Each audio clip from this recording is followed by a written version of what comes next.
आइए जानते हैं उत्तर प्रदेश की 25 बड़ी खबरें सिर्फ 5 मिनट में। लेकिन उससे पहले आप ये वीडियो किस जिले से देख रहे हैं हमें कमेंट में जरूर बताएं।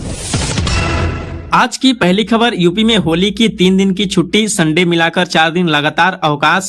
यूपी में 17 लाख कर्मचारियों के लिए अच्छी खबर है। प्रदेश में होली में 3 दिन का अवकाश रहेगा। योगी सरकार ने शुक्रवार को इसके आदेश जारी किए। सरकार ने 2, 3 और 4 मार्च यानी सोमवार, मंगलवार और बुधवार की छुट्टी का ऐलान किया है, जबकि 1 मार्च को रविवार है, यानी रविवार से बुधवार तक एक साथ 4 दिन की छुट्टी मिलेगी। पाकिस्तान और अफगानिस्तान के बीच हालात जंग शुरू हो गए हैं। पाकिस्तान एयरफोर्स ने अफगानिस्तान के कई इलाकों में फिर से एयर स्ट्राइक की है। वहीं तालिबान ने दावा किया है कि उसने इस्लामाबाद के फैजाबाद सैन्य ठिकाना समेत कई अहम ठिकानों को निशाना बनाया। संघर्ष की शुरुआत गुरुवार रात हुई, जब अफगानिस्तान ने 22 फरवरी को हुई पाकिस्तान हमले के जवाब में कार्रवाई की। टोलो न्यूज के मुताबिक तालिबान प्रवक्ता जबीह मुजाहिद ने 55 पाकिस्तानी सैनिकों को मारने का दावा किया है। अफगान मीडिया रिपोर्ट्स के मुताबिक तालिबान लड़ाकों ने एक पाकिस्तानी जेट भी मार गिराया है, हालांकि इसकी पुष्टि नहीं हो पाई है। यूपी के स्कूलों में पढ़ने वाले बच्चों के माता पिता के खातों में आएगा पैसा। बेसिक शिक्षा विभाग ने प्रदेश में संचालित परिषदीय प्राथमिक व उच्च प्राथमिक विद्यालयों के साथ ही अशासकीय सहायता प्राप्त प्राथमिक, उच्च प्राथमिक व माध्यमिक विद्यालयों तथा सहायता प्राप्त मदरसों में यूनिफॉर्म के लिए 36 करोड़ जारी किए हैं। इसमें गरीबी रेखा से ऊपर के पात्र विद्यार्थियों को भी शामिल किया गया है। यह राशि विद्यार्थियों के माता पिता या अभिभावकों के आधार सीडीडेट बैंक खातों में डायरेक्ट बेनिफिट ट्रांसफर डीबीटी के माध्यम से भेजी जाएगी। कल से बड़ा बदलाव रेलवे यात्रियों के लिए है। 1 मार्च से भारतीय रेलवे पुराने यूटीएस ऐप को बंद कर नए रेल वन ऐप को प्राथमिकता देने जा रही है। अब अनारक्षित टिकट, जनरल टिकट और प्लेटफॉर्म टिकट की बुकिंग नए ऐप जारी की जाएगी। इससे यात्रियों को नई प्रणाली अपनानी होगी। शुरुआत में तकनीकी दिक्कतें आ सकती हैं, लेकिन रेलवे का कहना है कि नया सिस्टम अधिक तेज, सुरक्षित और उपयोगकर्ता अनुकूल होगा। इस नए ऐप में टिकट बुक करने पर आपको काफी छूट भी मिलेगी। यूपी में 29 प्रमुख जातियों के पेड़ काटने पर प्रतिबंध बढ़ा। प्रदेश में आम, नीम, शीशम, सागौन, पीपल, बरगद, महुआ, बेल, जामुन सहित 29 प्रमुख प्रजातियों के पेड़ों को काटने पर प्रतिबंध को सरकार ने 2 वर्ष के लिए और बढ़ा दिया है। यह प्रतिबंध बीते 31 दिसंबर को खत्म हो गया था, किंतु सरकार ने 31 दिसंबर 2027 तक के लिए प्रतिबंध बढ़ा दिया है। बिना वन विभाग की पूर्व अनुमति के इन्हें काटना गैर कानूनी है। इस पर FIR, आर्थिक जुर्माना और 6 महीने तक की जेल तक हो सकती। किराएदार और मकान मालिक के लिए सख्त गाइडलाइन। 2025-26 के संभावित नए किराया नियमों के मुताबिक 1 मार्च से नया एग्रीमेंट में कुछ अहम बदलाव हो सकते हैं। यहाँ अपडेट एग्रीमेंट का डिजिटल रजिस्ट्रेशन जरूरी होगा। सिक्योरिटी डिपॉजिट अधिकतम 2 महीने के किराए तक सीमित रहेगा। इसके साथ ही मकान मालिक बिना 24 घंटे पहले सूचना दिए घर में प्रवेश नहीं कर सकेगा, ताकि विवाद कम हो। उत्तर प्रदेश में ईंट भट्टा की संशोधित नियमावली से 4000 भट्टे हो जाएंगे वैध। प्रदेश सरकार ने ईंट भट्टा उद्योग को राहत देते हुए उप ईंट भट्टा स्थापना के लिए स्थल मापदंड प्रथम संशोधन नियमावली जारी कर दी है। योगी आदित्यनाथ कैबिनेट ने बीते दिनों इस प्रस्ताव पर मुहर लगाई थी। नियमावली जारी होने के बाद प्रदेश में करीब 4000 ईंट वैध हो जाएंगे, रोजगार बढ़ेगा और ईंटें भी सस्ती हो जाएंगी। सरकार ने आबादी से 800 मीटर की दूरी पर भट्टे की स्थापना को हरी झंडी दे दी है। अभी तक 1 किलोमीटर की दूरी पर ही इसकी स्थापना के नियम थे। यूपी में 8 मार्च तक सभी परिषदीय स्कूलों में छात्राओं के लिए अलग शौचालय अनिवार्य। प्रदेश के सभी परिषदीय विद्यालयों में छात्राओं के लिए अलग शौचालय की व्यवस्था 8 मार्च तक हर हाल में पूरी करनी होगी। बेसिक एवं माध्यमिक शिक्षा के अपर मुख्य सचिव पार्थ सारथी सेन शर्मा ने गुरुवार को मंडलीय सहायक शिक्षा निदेशक और जिला बेसिक शिक्षा अधिकारियों से इसे लेकर सख्त निर्देश दिए हैं। दिल्ली शराब नीति केस, केजरीवाल सिसोदिया बरी। शराब घोटाला केस में दिल्ली की राउस एवेन्यू कोर्ट ने पूर्व मुख्यमंत्री अरविंद केजरीवाल और उप मुख्यमंत्री मनीष सिसोदिया को सीबीआई केस में बरी कर दिया है। कोर्ट ने शुक्रवार को कहा, दोनों के खिलाफ सबूत नहीं है, आरोप साबित नहीं होता। सीबीआई ने साजिश करने की कोशिश की, लेकिन उसका सिद्धांत ठोस सबूतों की जगह अनुमान पर था। बांके बिहारी मंदिर में यूट्यूबरों पर लगाया प्रतिबंध। यूपी में मथुरा के वृंदावन में बांके बिहारी मंदिर हाई पावर कमेटी के अध्यक्ष न्यायमूर्ति सेवानिवृत्त उच्च न्यायालय इलाहाबाद अशोक और जिला मजिस्ट्रेट असल कलेक्टर असल सदस्य सचिव चंद्र प्रकाश सिंह ने कहा कि बांके बिहारी जी मंदिर परिसर में मान्यता प्राप्त पंजीकृत एवं अधिकृत मीडिया को प्रवेश करने हेतु किसी भी प्रकार की रोक नहीं लगाई गई है। मान्यता प्राप्त पंजीकृत और अधिकृत मीडिया बंधु बांके बिहारी जी की मंदिर परिसर में प्रवेश कर सकते हैं।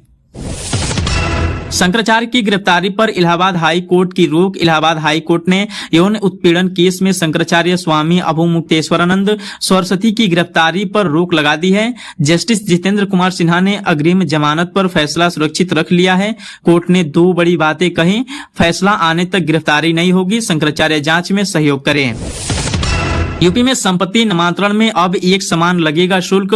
योगी आदित्यनाथ सरकार ने उत्तर प्रदेश में संपत्तियों के हस्तांतरण और नामांकन के लिए एक सामान्य शुल्क की सुविधा दे दी है। सोमवार नगर निगम सदन की बैठक में नगर निगम निर्धारण सूची में संशोधन और परिवर्तन मानक उपविधि 2025 को स्वीकृति मिल गई। अब जल्द ही इसका सरकारी गजट प्रकाशन कराया जाएगा। इसके बाद इस उपविधि में क्रियान्वयन शुरू हो जाएगा। लखनऊ में लाल पट्टी वाले बिजली के ट्रांसफार्मरों की हर 3 महीने में होगी मॉनिटरिंग। राजधानी लखनऊ में बिजली व्यवस्था बेहतर करने के लिए मध्यांचल विद्युत वितरण निगम लिमिटेड ने एक बार फिर ट्रांसफार्मरों के रखरखाव को लेकर दिशा निर्देश जारी किए हैं। इन निर्देशों में स्पष्ट है कि ट्रांसफार्मरों की मॉनिटरिंग बेहतर तरीके से की जाए। अगर ट्रांसफार्मर 4 बार बनाया जा चुका है तो उसकी मॉनिटरिंग हर 3 माह में होनी चाहिए। क्रिकेटर रिंकू सिंह ने अपने पिता आर्थिक को कंधा दिया। क्रिकेटर रिंकू सिंह के पिता खानचंद सिंह का शुक्रवार सुबह करीब 4 बजे निधन हो गया। वे 60 साल के थे। उन्हें 4th स्टेज लिवर कैंसर था। कुछ दिन पहले उनकी तबीयत ज्यादा बिगड़ गई थी, जिसके बाद उन्होंने अलीगढ़ से ग्रेटर नोएडा के प्राइवेट हॉस्पिटल में भर्ती किया गया था। गूगल के साथ मिलकर UIDAI करने जा रहा है बड़ा बदलाव। भारतीय विशिष्ट पहचान प्राधिकरण UIDAI की ओर से लखनऊ के 175 अधिकृत आधार केंद्रों की लोकेशन अब गूगल मैप्स पर उपलब्ध होगी। प्रदेश में ऐसे केंद्रों की संख्या 14,000 है जिनकी गूगल मैपिंग की जानी है। गूगल मैप्स पर इन केंद्रों की लोकेशन उपलब्ध होने से लोग संबंधित केंद्र पर आसानी से पहुंच सकेंगे। योगी ने भरोसेमंद पूर्व IAS अवनीश अवस्थी का कार्यकाल बढ़ाया। मुख्यमंत्री योगी आदित्यनाथ के सलाहकार अवनीश अवस्थी का कार्यकाल 1 साल के लिए और बढ़ा दिया गया है। अब वह 28 फरवरी 2027 तक मुख्यमंत्री के सलाहकार बने रहेंगे। इस संबंध में शासन ने आदेश जारी किया गया है।